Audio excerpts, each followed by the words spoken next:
Welcome to the Worst of the Riot podcast. Coming up, why you should be dating somebody from the other political party. Also, splitting the bill, do's and don'ts, and more on the Worst of the Riot podcast.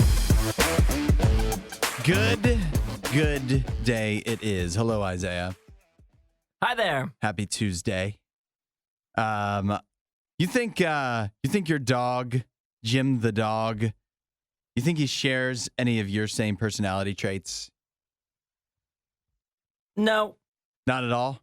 Not one. Not a single one? Can't even think of one. Were you hoping that he would when you picked him out from the where did you get him? The breeder? I got him from breeder, yeah. Not the pound. I don't know. I was about to say that. I can think of very few things that me and Jim could have in common. That makes you unique because I have a new survey here that says that about 2/3 of people believe that when they picked out their pet, they were picking out a little pet version of themselves. And 40% of people think that they share their personality traits with their pets. Well, that's a load of baloney. You think it's baloney? That's what people want to think. Like they want to be close to their pet and they want to think that their pet's exactly like them. There's no chance people actually do. But some, maybe, some pets, your personality would rub off on them a little bit. They're with you all the time. Yeah, but I think at the same time, it's just people kind of stretching. It's kind of them searching for that. Like when their dog does something like dramatic, they're like, oh my gosh, he's dramatic just like I am. It's we're just one and the same. It's so one of like those me. people, yeah.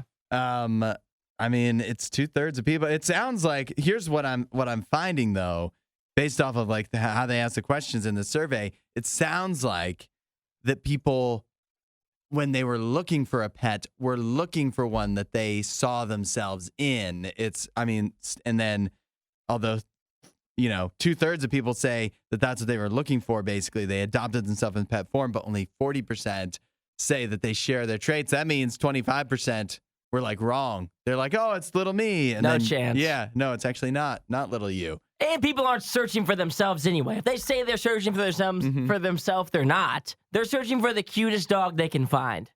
Whether you think it looks like you or not, or seems like you or acts like you. Everybody's looking for just a cute little pup.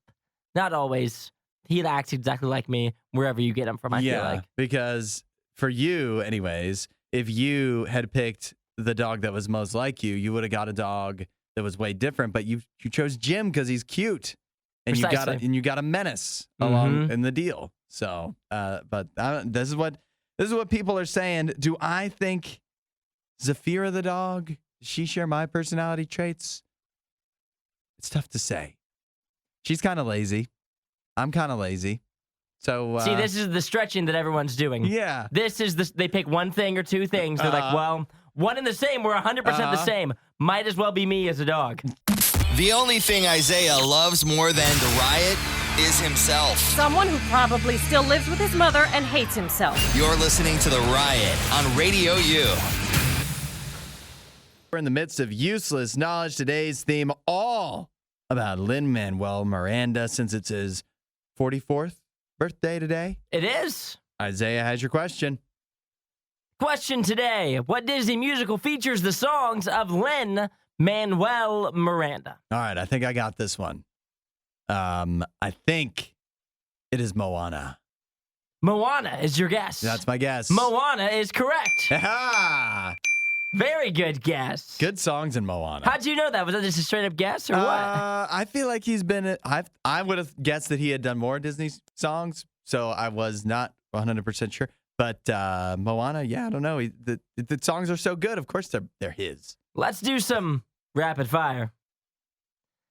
Before Hamilton, Lin-Manuel Miranda won Tony Awards for what other Broadway musical? In the Heights. Correct. Very good. Uh-huh. What about this one? He has a motivational book. What is the name of his motivational book? That I do not know. No! No guess on the book. I don't even know. What would you call a motivational book? Good morning, good night, little pep talks for me and you. I think I should read that. Should probably read that. should. Yeah. What Star Wars sequel did Lin-Manuel Miranda lend his voice to? The Star Wars sequel. Rogue One.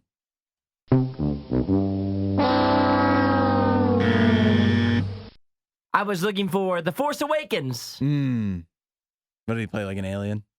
He played Shag Kava. Who's that? Shag Kava. I I'm don't not know. sure.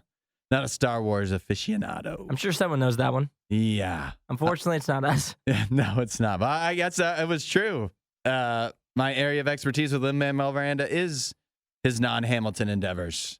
You went for 2 for 4. That was pretty good. Yeah. What's your favorite song from Moana? From Moana? Yeah. Never seen it. Oh, come on. It's your welcome. It's obviously your welcome. Do yourself a favor and follow The Riot on Instagram at RadioU Riot. Isaiah, how are you doing? You seem to actually be in a decent mood. I guess you've had several days to recover from the Browns' loss to the Texans on Saturday. Oh, I'm chipper on a Tuesday. I'm feeling good. What do you chalk that up to? Because Me feeling good? Yeah, it was a pretty tough loss. Multiple days being able to soak in the Browns, obviously blowout loss on Saturday, but just being able to put everything in perspective. Obviously on Saturday night, I was disappointed with the Browns losing. But as my fellow Browns fans are making their way to work this morning, hopefully they can put it in a similar state that I have, to just be grateful for the fantastic year that we did have, winning 11 games. Because on Saturday, there's no way to reasonably explain that game. There's no way that anybody, even if you were a Browns hater, and you really hated the Browns, and you thought they were frauds all season, you never saw a blowout 45-14. You never saw that coming. And so for me, it's just like there's no explanation for that game.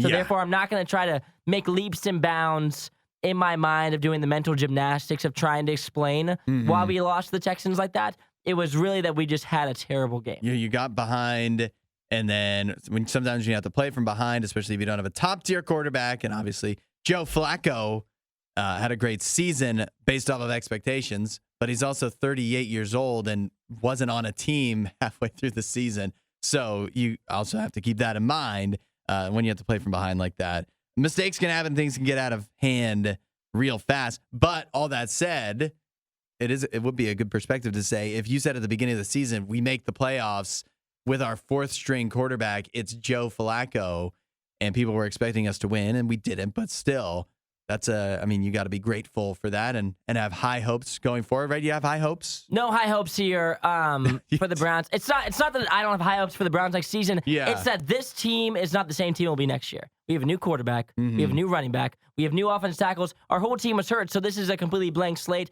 I'm happy for the team and how we did last year, but there's no, one thing that really bugs me is when people say, at the end of a season, if you win some games and you have a good end of the year, that can roll over to next year. I don't believe that.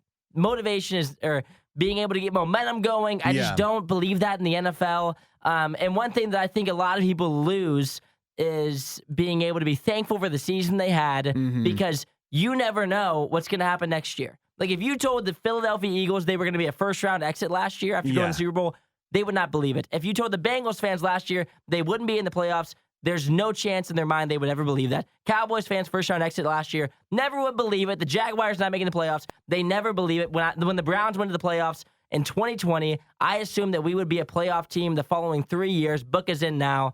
And after your Packers win last night, you probably believe that they're going to go to the playoffs next year. Yeah. And there's a good chance that all those things could happen, and they could. But at the same time, it's just not guaranteed. There's so many teams every year that come in expecting to make the playoffs, and then their wheels just fall off. I mean, look at where the Bills were at a couple weeks ago. If you had told them they were going to barely make it in the playoffs last year, they would have called you crazy. Yeah. So just be thankful for the ride as is, because you never know when's the last time your team's going to make the playoffs. Jeez, you're full of good perspective today.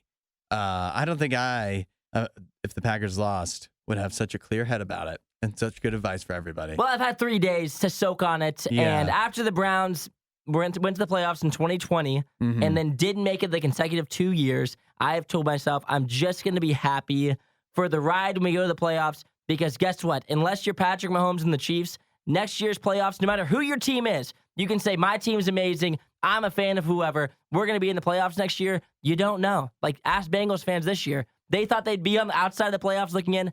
Absolutely not. No chance. And they did. We're not sure who behaves worse, the Riot or their dogs. I don't even know how to behave like a real human being. The Riot, Radio U. What would you say you and your girlfriend spend the most time doing? We have been trying to figure out like what our thing's going to be. We went through a myriad of different things during different times of the season. Yeah. So right now, our main thing is going to the store and getting little snacks. That's you spend more time doing that than anything else. It's pretty darn close. I would say going to the gas station and getting a slushie, or going to Kroger and getting brownie mix. We do that just about every time we hang out. So it's a pretty consistent thing we do. That sounds real nice. That's good. That's a good answer, too, at least according to life coach Jay Shetty, who says that he has a theory that's gone viral and caused a bit of controversy because he believes essentially, and I don't think he truly means it this extremely, but what it boils down to is he doesn't think couples should watch TV together. And for most people, the question I just asked you, what do you spend the most time doing with your significant other? Most people would probably say watching TV. Wouldn't you guess?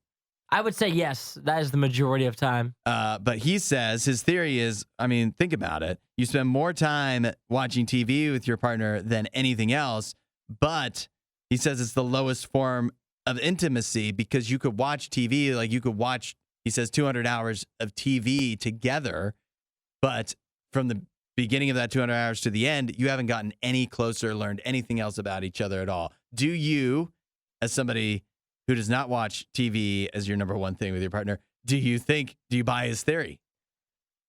I think parts of it are true, but I just don't think he is really hitting the nail on the head here. Yeah.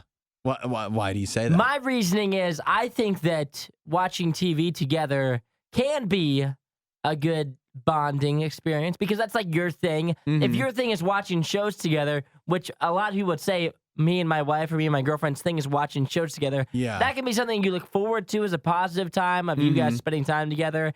And as well, you can also be content in quietness. Sometimes you need to be able to just sit there, enjoy the show, not talk for a little bit. It can be like a relaxing part of your night and not be so stressed out all the time. And so I feel like being relaxed and content with quiet is another point in a relationship. That means that you've made it to another level. And I think, too, if you're watching shows here, that's also something that you can bond with each other on. If you're just watching the show, not speaking at all, going to bed, that's one thing versus actually talking about it and making that a point of your guys' relationship that strengthens it rather than it's just like you guys spending mindless time together. Yeah. I have a couple problems with this. In theory, I guess it's a good idea that, yes, there are a myriad other things that are more productive, that would build your relationship stronger. So I guess you could say if you feel like your relationship is not very strong, then maybe cut out the TV and spend that time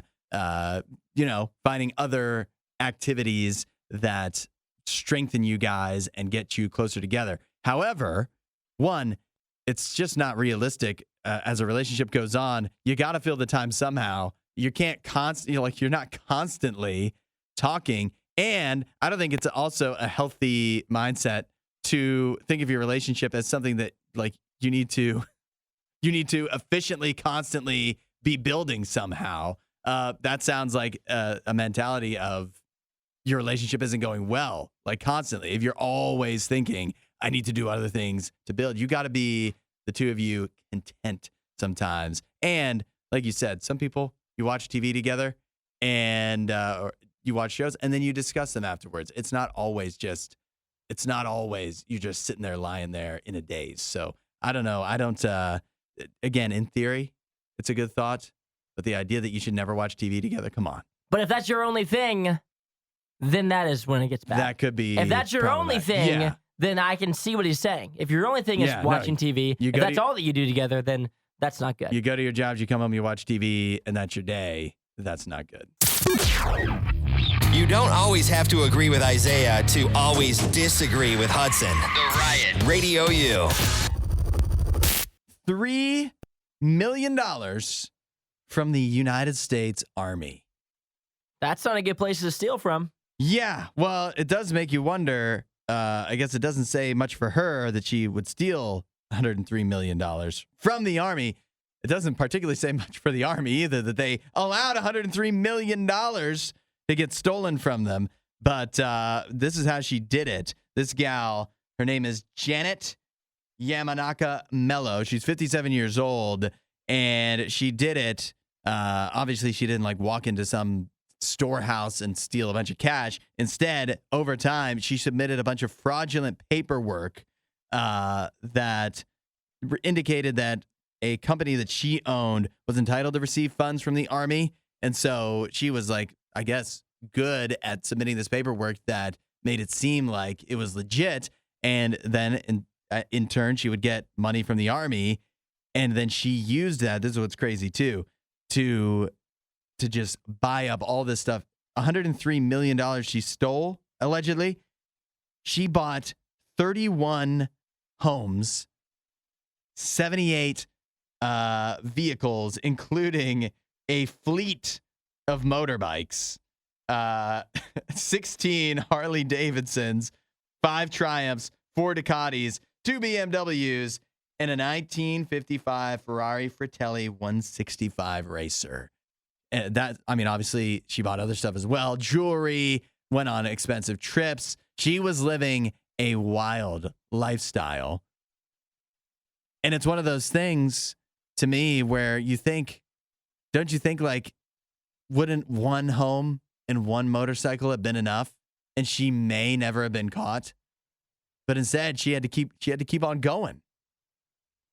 Yeah, clearly this is not one of those times where she was being frugal with the money that she had stolen. Some but criminals, at the same time, maybe she thought that she was going to get caught. So she's like, well, you know what? I'm going to live it up. Yeah. I'm going to live it up now because I'm going to get caught. A real go big or go home situation for her. Yeah, some criminals they'd be grateful they get away with it one time. And they're like, well, that's enough for me. Wipe the sweat from my brow. And now I've got this nice new car and house. But for her, she's like, I guess she got addicted. And there probably is some aspect of it too, where once you don't get caught a time or two, you're like, well, now I've got him. I mean, if they haven't caught me by now, I fooled them. Yeah. I won one over on them. Duped. Bamboozled them. The government just ain't got it on me. Yeah. The Army, they think the United States Army, all the funding, all the masterminds in there, the geniuses, but they're no match for me. Janet Mello, I've got them. But now it's all coming back to bite her. She's going to have to forfeit all of the stuff if she is eventually found guilty. She's going to have to forfeit all the stuff that she bought with this money, at least all the stuff they can prove she bought with this money. And you look through the charges, I mean, there is just a laundry list of them, but at the same time, it does not feel apt to somebody stealing $103 million from the Army at the same time, you know? But isn't it wild that she stole $103 million from the Army in just like 5 years or so, and in just a short couple of years? Yeah. Like that, for any other company, that would be like a monumental amount of money. Like that would be a quarter of what they're worth. Yeah. But for the U.S. Army, they have so much money that they are willing to give one person, one company, that much money, and they don't even notice for multiple years. That's what's insane to me. Yeah. Like, obviously, in like 2022, the U.S. Army spent $877 billion. A lot of money. But they were willing to give her company and her like $103 million. That's just a ridiculous amount of money. Yeah. A ridiculous amount. I don't know enough about it to know, but it does raise some questions about what other money is getting. Who's stealing from us now? Yeah, who else is it? These are our tax dollars here. She's stolen from me. Where's my cut? That's right. I want one of these motorcycles. See, I thought that this was all going to, the Army and what we really need to be going to. Instead, she's just buying houses with the money that I've been given to the Army. Ridiculous. You don't always have to agree with Isaiah to always disagree with Hudson. The Riot. Radio U. But saying a fond farewell to young Sheldon, crying a tear as that show comes to an end. But you can wipe that tear from your eye because Isaiah more Young Sheldon is on the way. A spinoff is in the works. And, would I normally talk about Young Sheldon? Probably not. I've never seen it. The commercials were bad enough to me that I never had any interest. But I was reading about what the Young Sheldon is going to be, the Young Sheldon spinoff, and I just had to relay this. Apparently, in Young Sheldon, Sheldon has an older brother, Georgie, and Georgie has a fiancée, Mandy, played by Emily Osment. You might remember her from Hannah Montana. She's whatever Hannah's friend's name is in that show. And so the spinoff is going to be about Georgie and Mandy from Young Sheldon as they navigate the world of parenthood because Mandy gave birth during the Young Sheldon show. But here's what's crazy. In the show, Georgie was 17 when he met and began a relationship with 29-year-old Mandy. What? What decade did Young Sheldon take place in where that was okay? And then it came out in this decade and they said, we can make a show about that. Sure. 17-year-old to 29-year-old relationship. Make it happen. Write it in. Unbelievable to me. I mean, I don't even know what to say. Yeah. How did they get away with this? I've never seen the show, so I don't know how they did it in the show. Mm-hmm. But when you read it, it sounds insane. It sounds insane. Do we have any Young Sheldon experts that can make sense of this? If you had a friend that was 17 and they were going out with a 29-year-old, would a stop not be put to that? I mean, now you're just asking questions everybody knows the answer to. Yeah, I think that's it's a right. yes, But Hudson. in a TV show, it's okay. What are we doing? I'm not mad. I'm just befuddled. Is what I don't even know what that means, but that's what I am. I'm befuddled that this took place. And now it was a side story, and now it's going to be the story of a show, apparently. I don't get it. It seems controversial to me. It does. But how controversial can it be? Because I haven't heard about it till now. Yeah, and Young Sheldon Has was been on air. It's been a very successive show. I mean, clearly successful enough to get a spinoff. Yeah.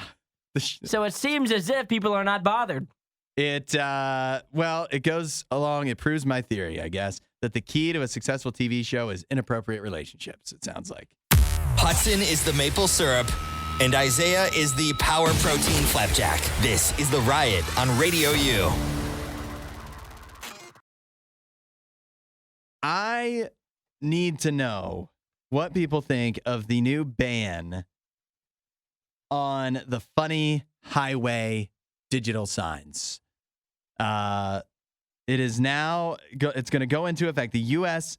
Federal Highway Administration has given states 2 years. I don't know why they need such a long runway to stop putting jokes on the signs. Would you ever drive on the highway and you see a sign that's like, texting and driving? Say it. I'm the problem. It's me. You see that?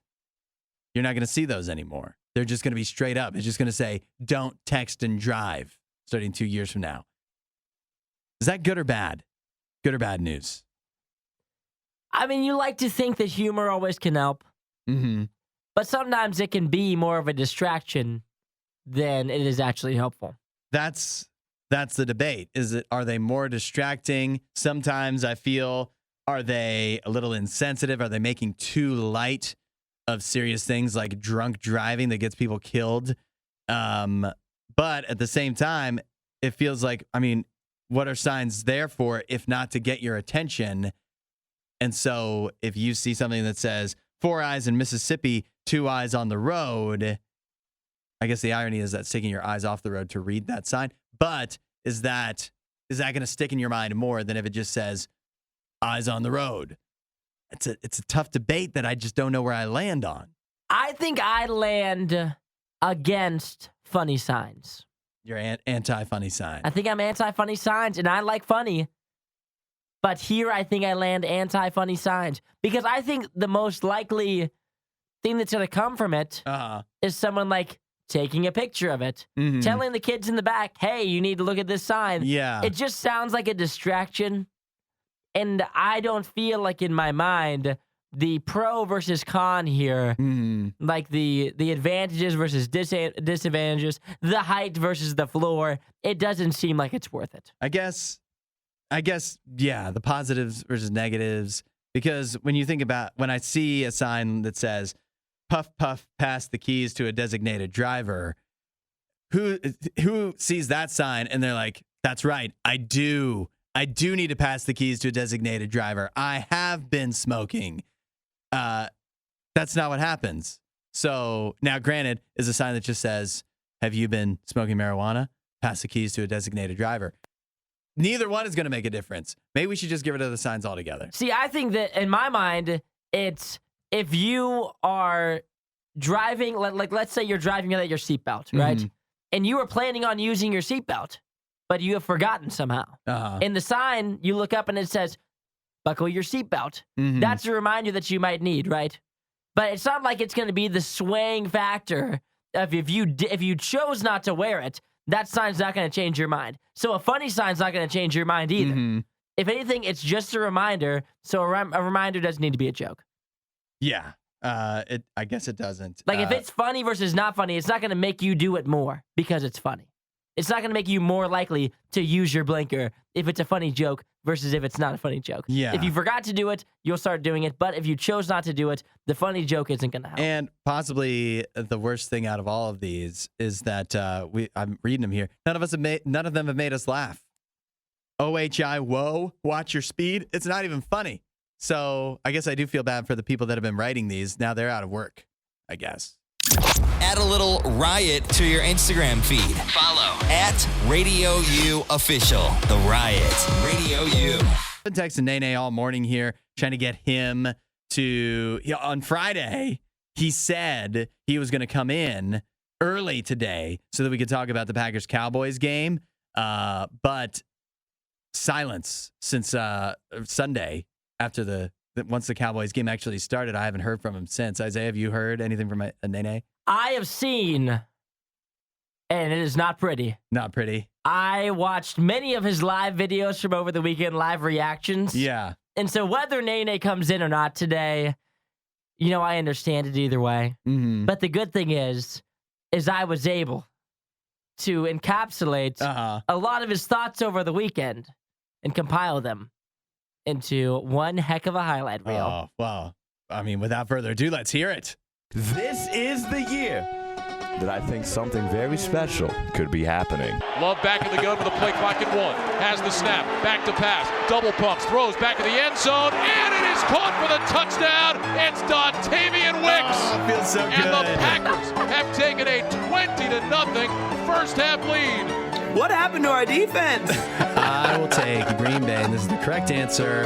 We'll win 34-27, and Dak will throw a pick six. Prescott on the gun on second down and a couple. Here's the snap. Dak back to pass. Throws over the middle. Intercepted. Picked off by Savage. Down the near side numbers. Darnell Savage is gone to the end zone. Touchdown Packers.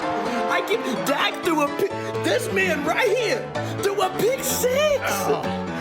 How do you throw a pick six? The Dallas Cowboys have not lost at home all season. Love takes the snap. He'll hand it off Jones. Running left, cuts back up the middle, across the 5 to the end zone. Touchdown Packers. A 9-yard touchdown for Aaron Jones. It's his third of the game. And the Packers extend the lead again.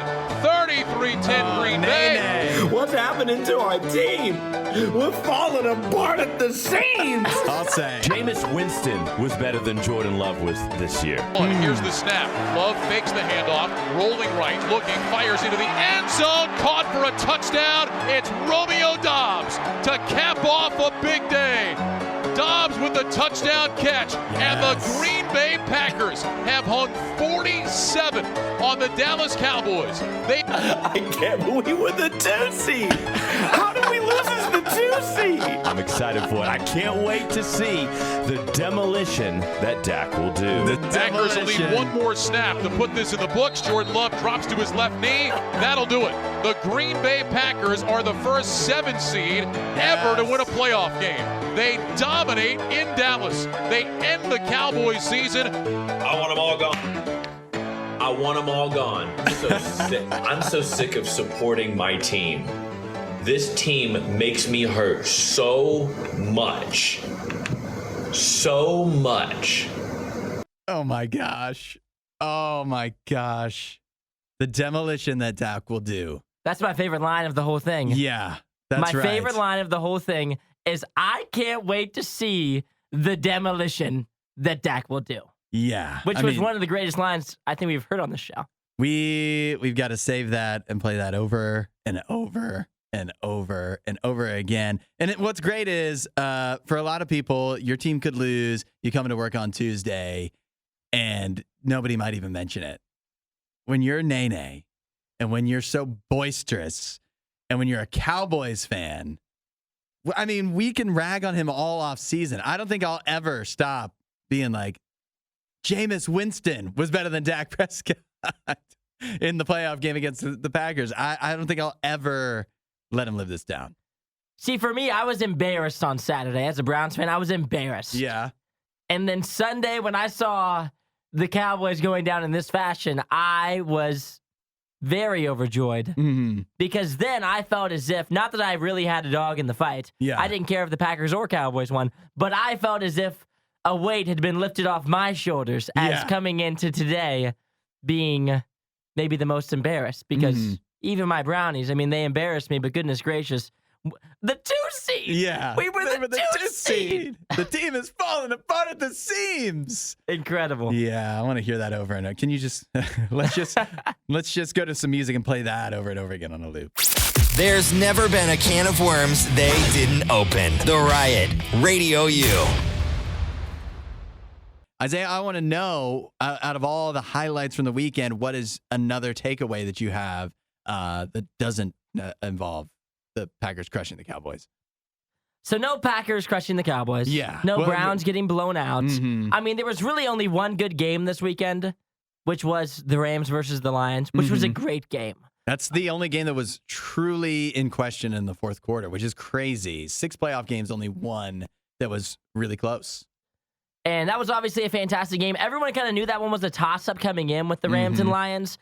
People were very split on that game, and that felt like really the only game that people were split on, because I feel as if the Chiefs were a heavy favorite coming in against the Dolphins. Yeah. They blew out the Dolphins, as a lot of people expected, just with the weather by itself was working heavily against Miami. Yeah. The Bills crushed the Steelers. That was kind of seen as coming. Unfortunate end to the Steelers season. They obviously overachieved yet again, making the playoffs with Mike Tomlin. And then last night, on one of the biggest shockers, the Buccaneers crushing the Eagles 32-9. The Eagles in disarray in the second half of the season. Yeah. They were in disarray. So now their coach, his future is in question, Nick Sirianni. I also think a couple of things that I thought from the weekend. One, I was real disappointed when the Bills-Steelers game was moved from Sunday it was supposed to be Sunday at 1 Eastern, moved to yesterday at 4:30. And I was real disappointed when I saw that, because I was like, man, it'd be so cool to see a game played in those conditions. But then again, I don't have to play or attend the game in those conditions. And then you saw, if you haven't seen the highlights of like the Bills fans, that they had to get fans, because they just had to get all hands on deck because there was so much snow and such extreme conditions, to get these people to come out and help them clean up the stadium to get it ready for the game. And it looked miserable. I mean, they were having a good time, but it looked, in the highlights, they're having a good time. I think generally when their feet were frozen and they had been out there for hours, it probably wasn't all that fun. So I understand them moving the game, but it would have been cool if there was any way they could have played it. The weather was wild. The other thing is, I feel like the Cowboys and Dolphins now, this is a tough position, because do you agree with this, Isaiah? I think they realize, you should realize if you're a fan or if you're a part of the team, that you have a quarterback that's good, but he's just not good enough to ever get you a Super Bowl. But then again, there's like 6 of those. So what do? Do you just keep middling through, or do you try to move on and try to find something else just because you know what you have is good, but it's not good enough? Yeah, it's like the the worst. It's like the best worst position to be because you know that you're always going to be right there to make the playoffs. You probably have a good chance of making the playoffs every year with this quarterback that's above average, a solid quarterback, a good quarterback, but just not quite a great quarterback. And even as fantastic a year as Dak had, I mean, he was up for the MVP. Many people think he should have won or should win the MVP. And same thing with Tua in the running for the MVP throughout the entire regular season. And then you get to the playoffs and it just doesn't work how you want it to. And it's one of the toughest spots to be in the NFL is being in the middle. Yep, in the in-between. In the in-between. You're not like one of the greatest teams. Like you don't have Patrick Mahomes or Josh Allen, and you don't have someone who can really take you to the Super Bowl, but you're not one of the bottom feeders, so you're never going to have the first overall pick to maybe get the guy. And so it's really a tough position to be in. I mean, there's no way the Cowboys or Dolphins don't run it back with their current quarterbacks. Next year for sure, yeah. And everybody there should be grateful because they are both good quarterbacks and you have good seasons. But it is a tough position to be in. Disinformation, mispronunciations, bad impressions. That's Hudson. This is The Riot on Radio U. We're going to need a verdict on this one. 8772 Radio U. Be ready to chime in with your take on this one. The question is, if you get delivered the wrong DoorDash order, is it okay to eat it? Anyways, because we have a gal here. She put in an order, it looks like from Panera Bread. Her order was around about $18. The order she got instead is an order that would have been about $48. She got much more food than she bargained for. And instead of returning it or anything like that, she ate the $48 order. And on top of it, she got a refund as well because it was the wrong order. Would you do this? Was she right or wrong? It's hard to say she's wrong. Because what is she going to do, you know? Yeah. Like, is she going to call? Who's she going to call? Who do you contact? I mean, what do you say? What do you even do? Like, if this happened to me, I wouldn't even know what steps to take to try to get this person their food. And I didn't receive my food either. Well, it'd be an egregious breach of privacy if there was some way for you, by looking at the receipt of the order or something like that, there shouldn't be a way if you get the wrong order to know who, anything other than the name of the person who ordered it and what they ordered. You shouldn't be able to, there shouldn't be their phone number on there. There shouldn't be their address, right? No, there definitely shouldn't be. That would be problematic. Yeah, and the other thing too is by the time you get it to them anyway, it's going to be cold. The food's going to be cold. It would be cold. Would they even want it from you? No. If DoorDash made the mistake, and the person who in question who ordered the $48 order that didn't get what they ordered, they would want it remade anyways if they found out it went to you.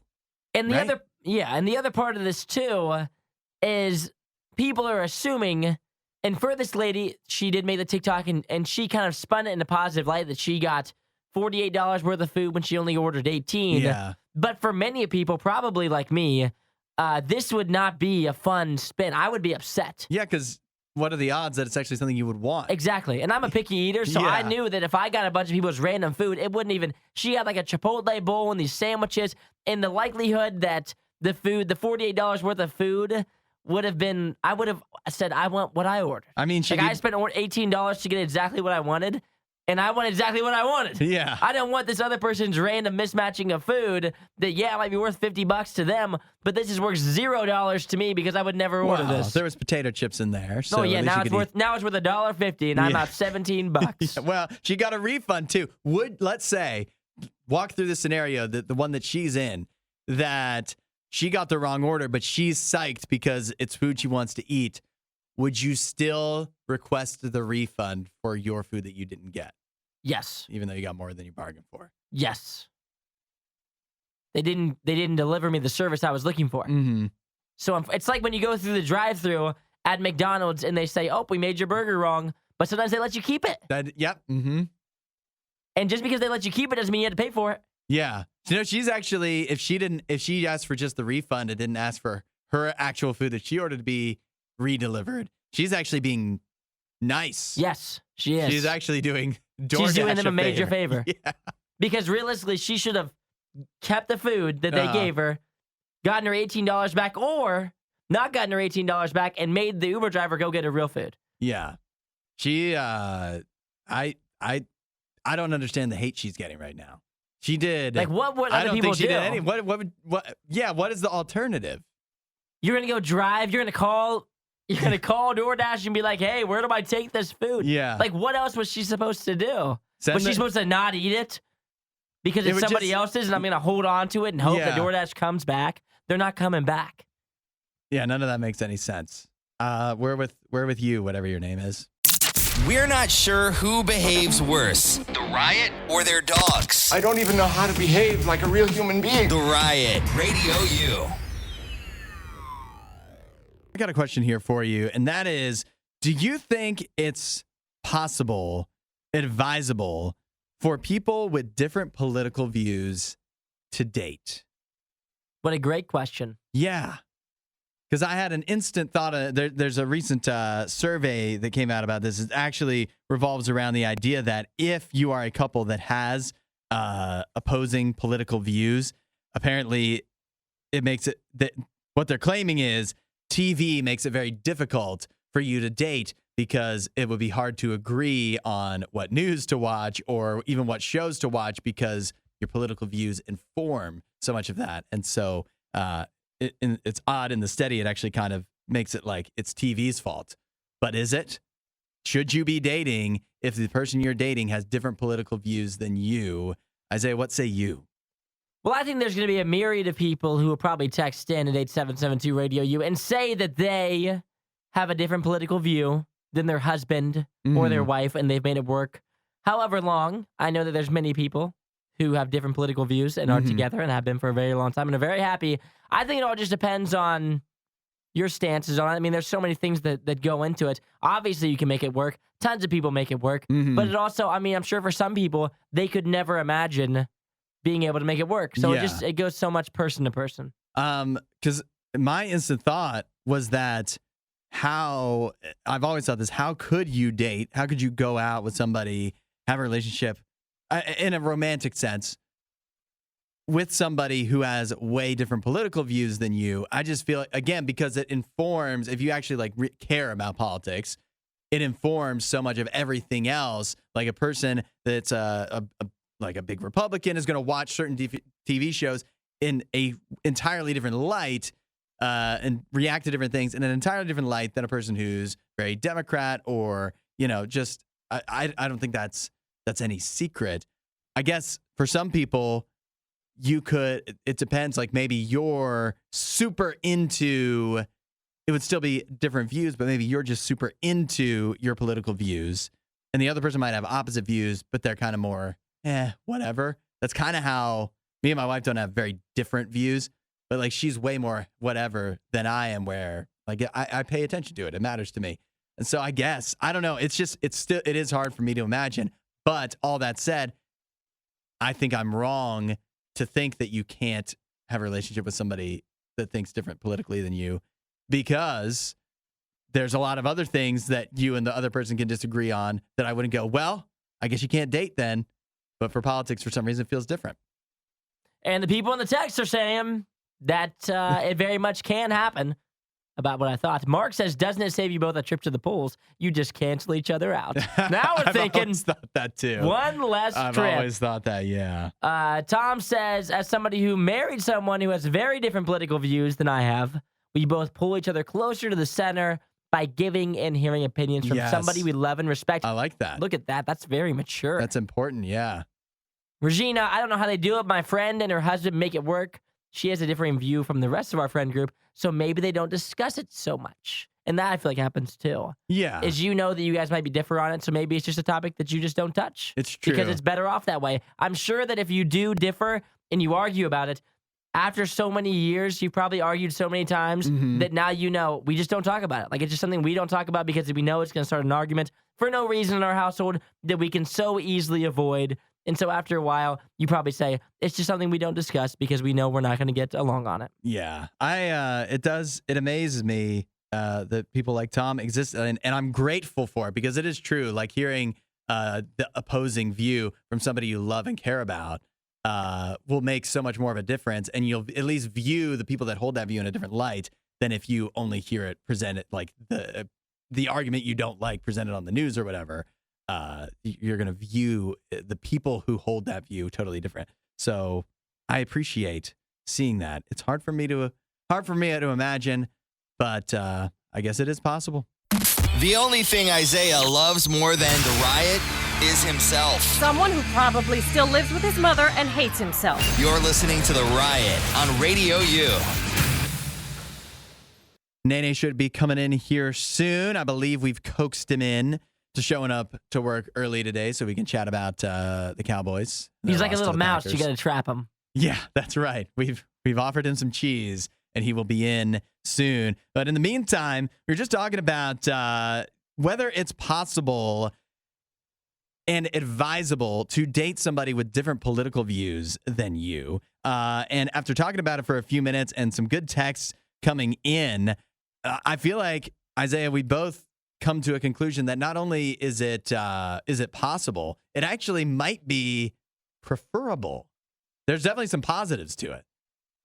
Yeah, I think both sides, one way, it doesn't have to be like complete opposites. Yeah, that's a rare case, I think. Yeah, but on the other end of it, you have to have somebody who's going to like be your checks and balances a little bit. Mm-hmm. Like if you're super far one way and they're also just as far one way, you guys are going to be having some wild thoughts because you're just sitting in your house reassuring each other nonstop. And no matter who you are or no matter how much you believe, you know people that are way one way or way another way.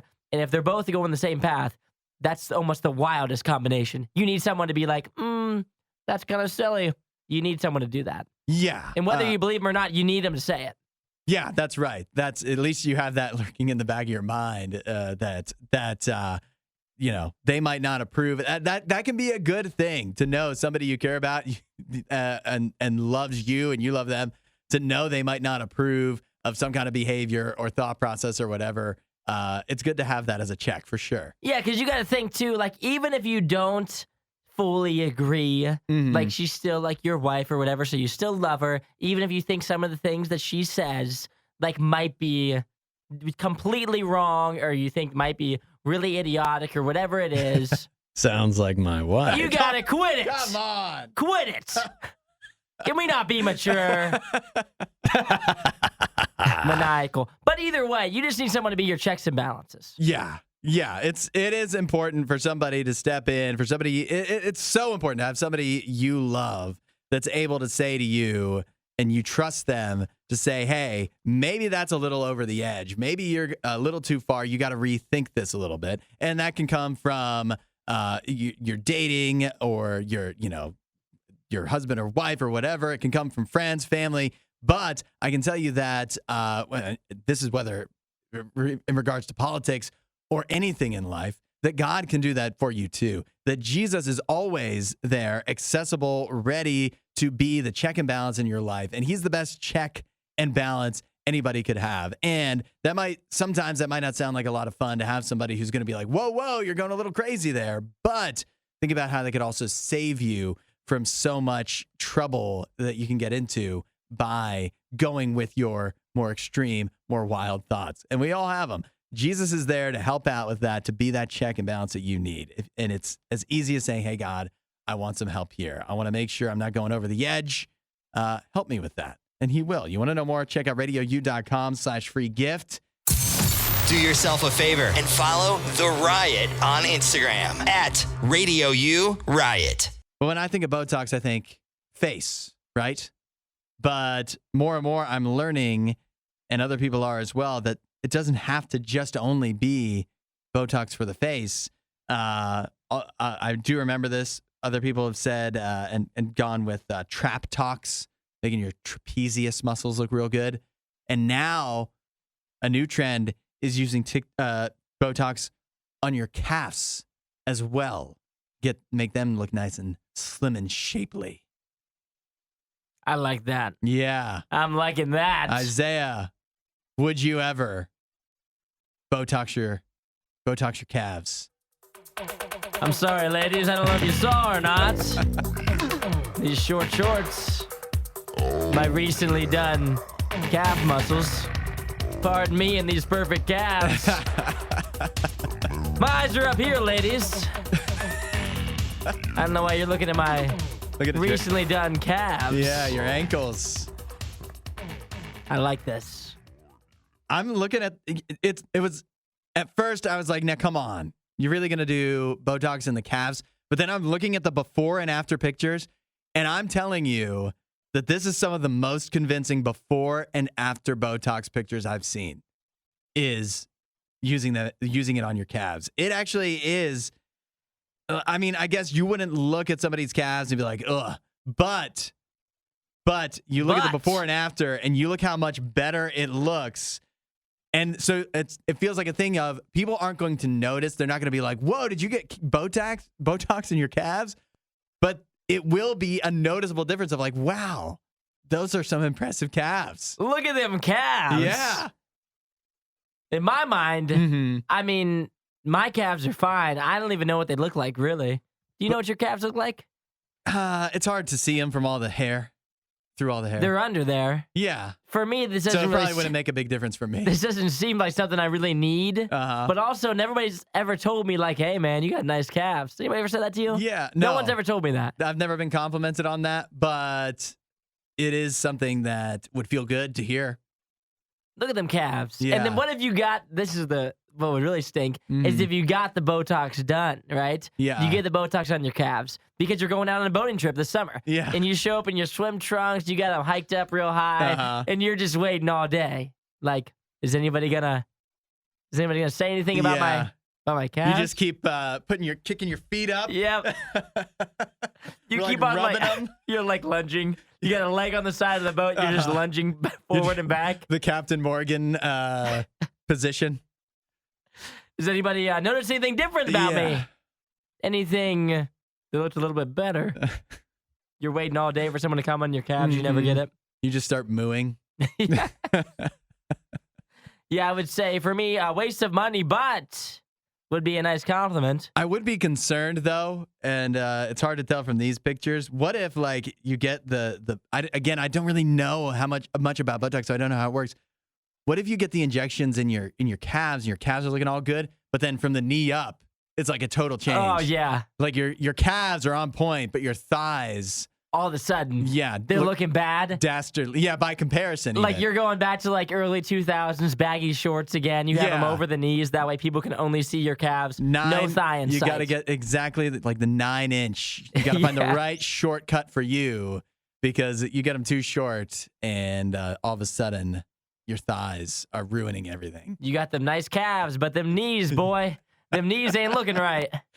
Hudson is the maple syrup, and Isaiah is the power protein flapjack. This is The Riot on Radio U. I give Dak threw a pick. This man right here threw a pick six. I like, how do you throw a pick six? That's NayNay on the TikTok, reacting live to the Cowboys' disaster against the Green Bay Packers. And somehow, some way, we've got NayNay not just to come into work today, because I feel like that's an accomplishment, but we got him to come in early so that we can roast him after all that smack talk on Friday. It's time for NayNay to face the music. NayNay, what happened to your Cowboys? The demolition that Dak did was not supposed to be that demolition. The demolition to your heart.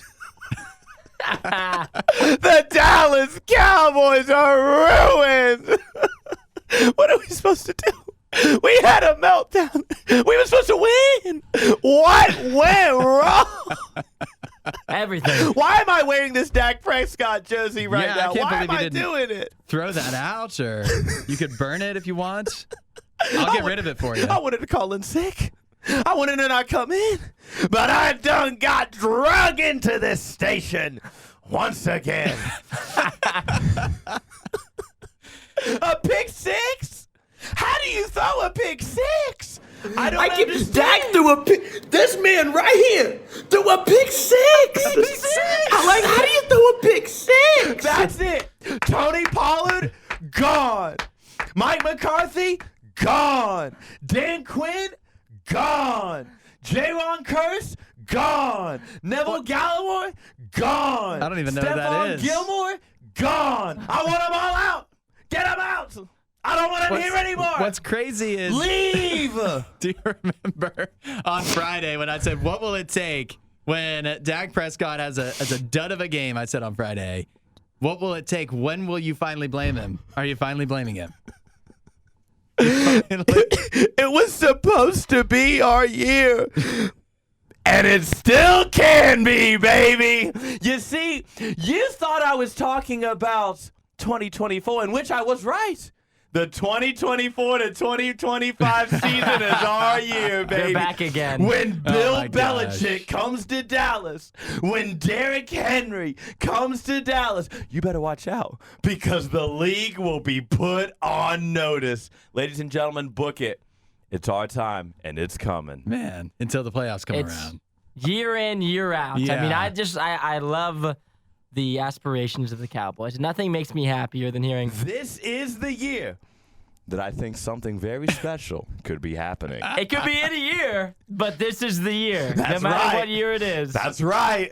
Man, I'm glad I'm not like you. I don't have to wait. It can be my year now. This could be your year, Hudson. I mean, it already feels like our year. Even if we lose, even if the Packers lose to the 49ers, it still feels like a success. I am finding myself getting into danger zone though, because now I'm starting to think, could we beat the 49ers oh no, as a Packers Hudson, fan? don't. Don't do that. So then, now that I'm starting to think that's going to make it hurt more if Don't do it. they do lose. But hear what I'm saying? If in the meantime, I don't want to move on to that game too quick because I just want to keep thinking about, honestly, it felt like the Super Bowl. If the Packers, the way they won against your Cowboys, it felt like the Super Bowl to me. It really did. Well, good, because that's as close as you're going to get to it. Did you see, guys, the video at the beginning of the game of the fans rushing into the stadium? Oh, no. Yeah, I saw that, yeah. And did anybody else think when the fans were rushing in, it was like, oh, because this is the last game they're going to see of the year, and so they want to spend as much time in the stadium as possible? Oh, my. It was incredible. Yeah. Truly an incredible way. And I was just impressed at the demolition that Dak did. Yeah. It was, I mean, that's one of the most, the best demolitions I've ever seen. I'm excited for it. I can't wait to see the demolition that Dak will do. That'll never get old. He didn't just, he didn't do the demolishing that you thought he would. It was to the Cowboys, to the team, to the entire organization, to every single one of their fans. To Mike McCarthy. Yeah, that's right. He demolished Mike McCarthy's career. To NayNay. Yeah. I mean, there's nothing better than hearing that. The demolition that he will do. Yeah. It's that's as good as it gets right there. I wish I could bottle this, and anytime I'm feeling down, just feel this again. Just bring it Just back. pop a bottle of the demolition that Dak will do. Add a little riot to your Instagram feed. Follow @RadioU Official. The Riot. Radio U. Isaiah, I have a guy here who out on a first date, and he asked his date to split the bill with him. Now, it sounds like he intended to pay when the date got started. But then the gal he was out on a date with ordered an appetizer for the table for the two of them, but it's something he didn't like.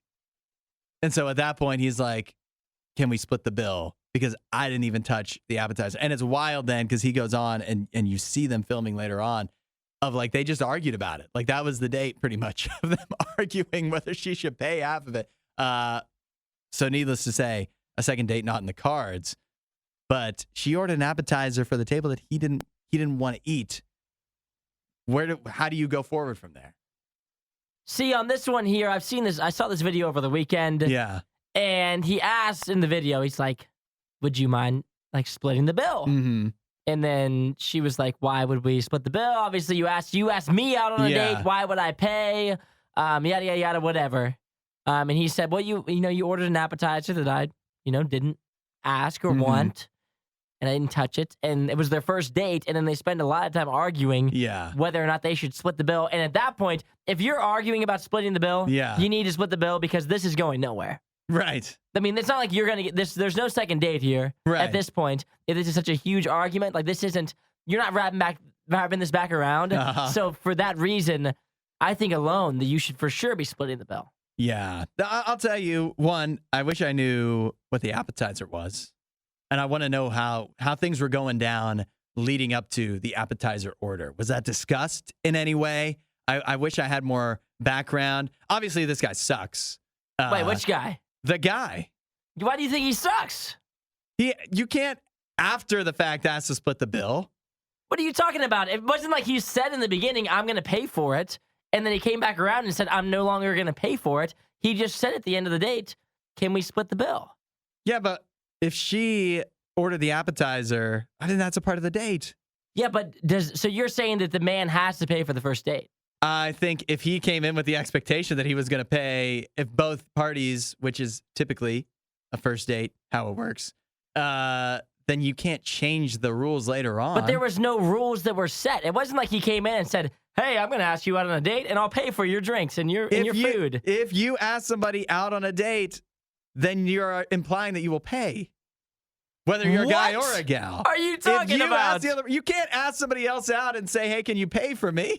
No, I'm not saying, can you pay for me? I'm saying, so you're saying every first date that a person goes on, the man should pay for it every time. I'm saying the asker should pay every time. The asker should pay. I don't think that's right. Unless you agree before anybody orders anything. You have to, otherwise, I don't know.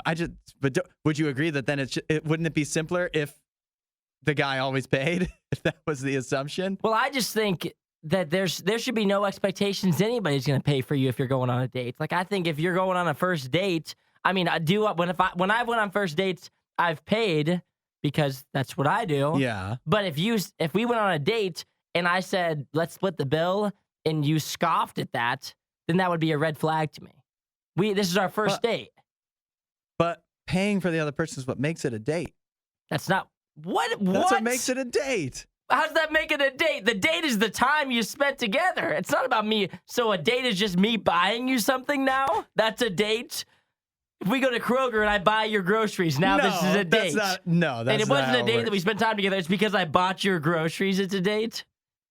I think if you go on a date, you shouldn't be expecting anyone to pay for you, but it would be nice if they did. Can we agree on this? If you ask somebody on a date, you should be prepared and expecting to pay for both of you.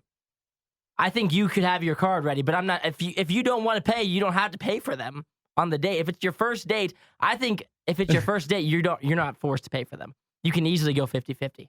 But in your world, here's what sucks, is that you could get asked out on a date and be like, okay, I'll go. And then it's not a great date. And then they fork you half the bill. Yeah, that's the risk of going on a date. If I ask a girl on a date and she's horrible, I'm going to just pay for her food now? You asked. Yeah, but still, it's your first date. You're never forced to pay on the first date.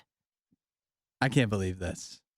The asker should pay. Well, everybody who's texting in disagrees with you, which is always my favorite. Find more Riot content online. Riot.radiou.com.